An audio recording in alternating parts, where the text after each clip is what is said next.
The last year and a half has been hard for me, to say the least.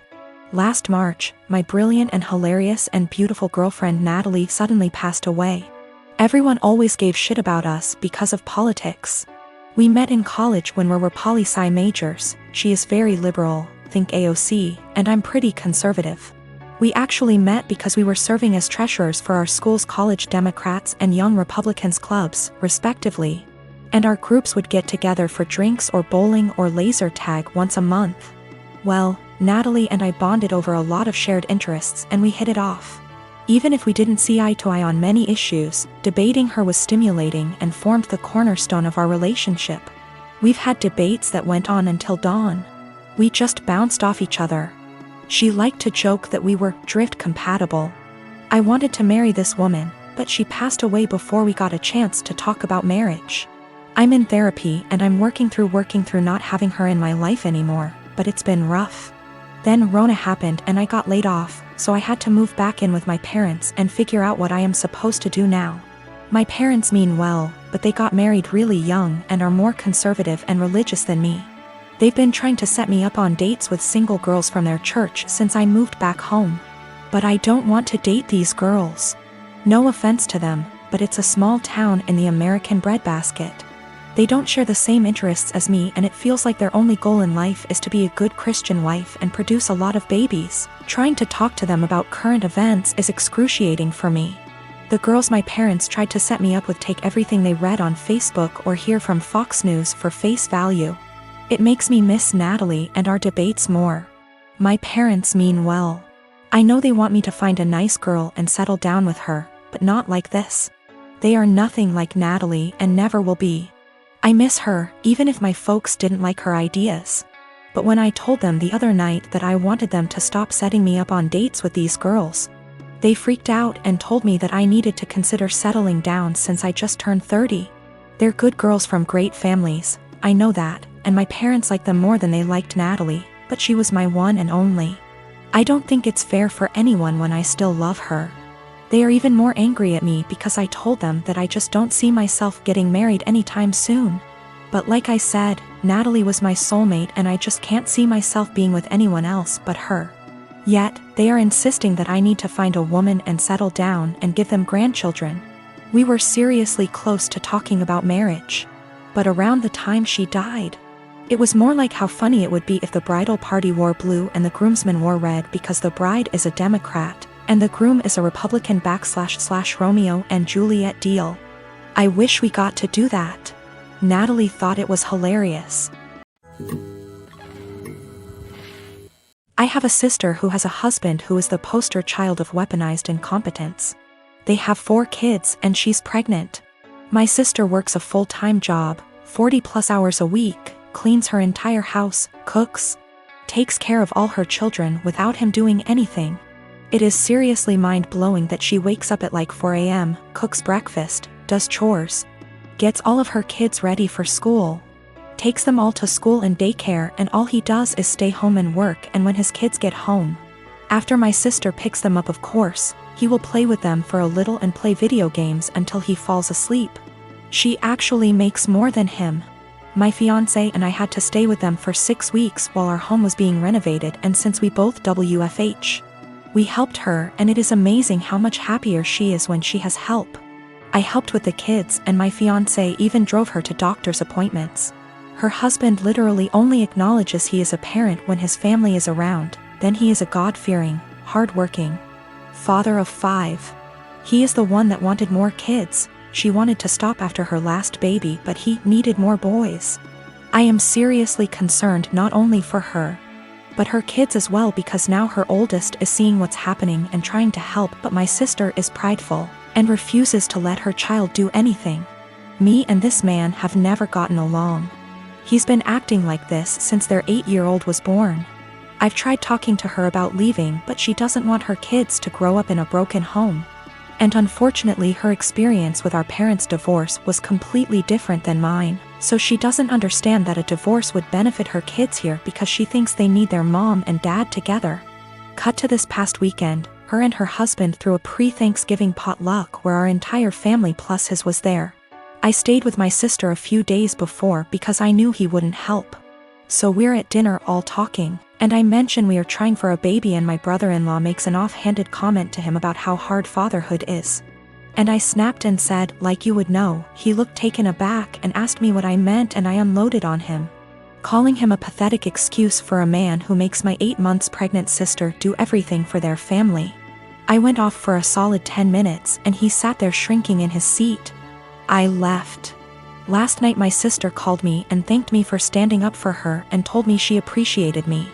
Although today I got a very nasty text from him telling me I'm a terrible person, and because I lied in front of his family, his mom is angry at him and is moving in with them to help her out, and I've made him the laughingstock of his family. He certainly thinks so. My husband and I have been married for 3 years now. I have a daughter, 15 years old, and he has a son, 24 years old. I am friendly with my stepson, but we aren't close. He has a biological mother who is a perfectly fine woman. I'm not here to take the role of his mom. My late husband, my daughter's father, died when my daughter was 6. We both contributed to her college fund. My daughter's paternal grandparents have also contributed a large amount. Right now, the fund has about $180,000. My daughter is extremely bright, and I'm not just saying that because I'm her mom. I truly believe she has the capacity to go to an Ivy League school, and her teachers have said she has the potential as well. And I don't want costs to hold her back. Our income would be too high to get any meaningful financial aid. And while there are a few merit-based scholarships out there that she will be applying to, we don't want to put all our eggs in one basket and hope she gets it when it's so competitive. My current husband and I have separate finances. He doesn't contribute at all to my daughter's fund. My stepson is struggling with a heroin addiction and has stolen money, jewelry, hire loans, and electronics from us for drug money.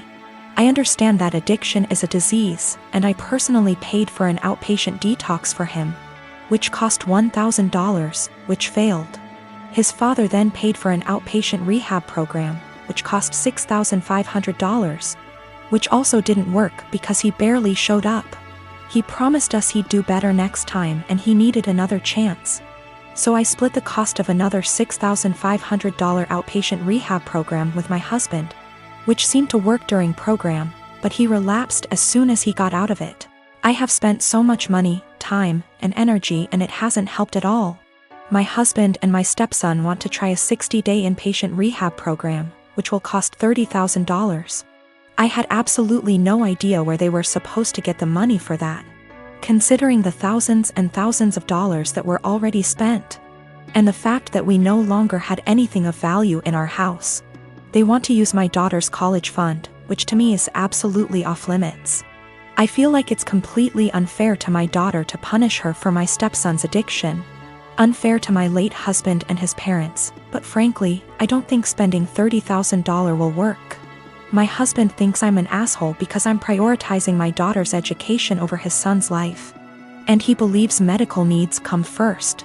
He then asked my daughter if she'd be willing to use $30,000 from her fund to pay for her stepbrother's rehab, and she got very quiet and did not answer.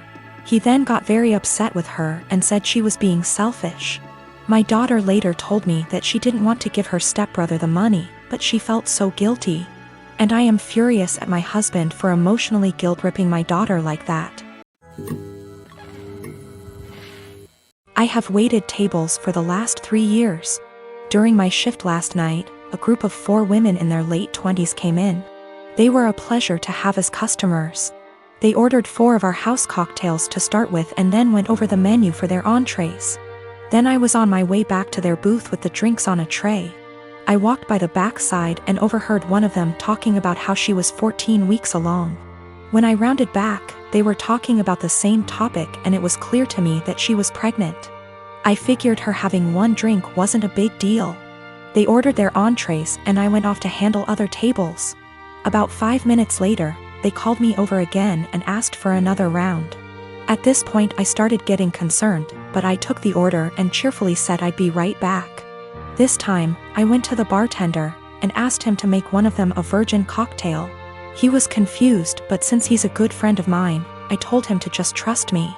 A few cocktails later, hers strictly virgin, they started getting rowdy, and Mrs. Pregnant Woman was also getting into it. I figured that since she didn't notice, things were okay. The problem came when I took them their check, and they asked to split the bill at the register. When Mrs. Pregnant Woman got to the counter, I saw her cocktails were marked with Virgin. My bartender had edited each in the system for inventory. It was too late for me to edit them back, so I just had her pay, hoping that she wouldn't look at the receipt. They all thanked me and left, leaving a generous tip in the process. They were talking in the parking lot for the next short while, presumably waiting for an Uber. Several minutes later, Mrs. Pregnant Woman came back and asked what Virgin on the receipt meant. I fessed up that it meant non-alcoholic. She blank stared me for a few seconds and then asked if she had ordered a non-alcoholic cocktail. I said no, but told her that I assumed she wanted one seeing as she was pregnant. It was a lame lie and I'll admit it, but she looked me in the eye and asked me to return her part of the tip. I did so. Then she talked to my manager. My manager took me into her office and literally shrieked at me until hoarse. I stood my ground and told her that I'm not going to be responsible for FAS. She told me that she was taking me off the calendar until she decided what to do with me. She also informed me that I could get the restaurant in serious trouble for discrimination. And upon examination of my state's laws, she is correct. But when I talked to my mother and father about it tonight, they told me that they understood my position. The entire staff at the restaurant is against me, and I think that I'm going to call in and tell my manager that I quit. But I still feel in the right here,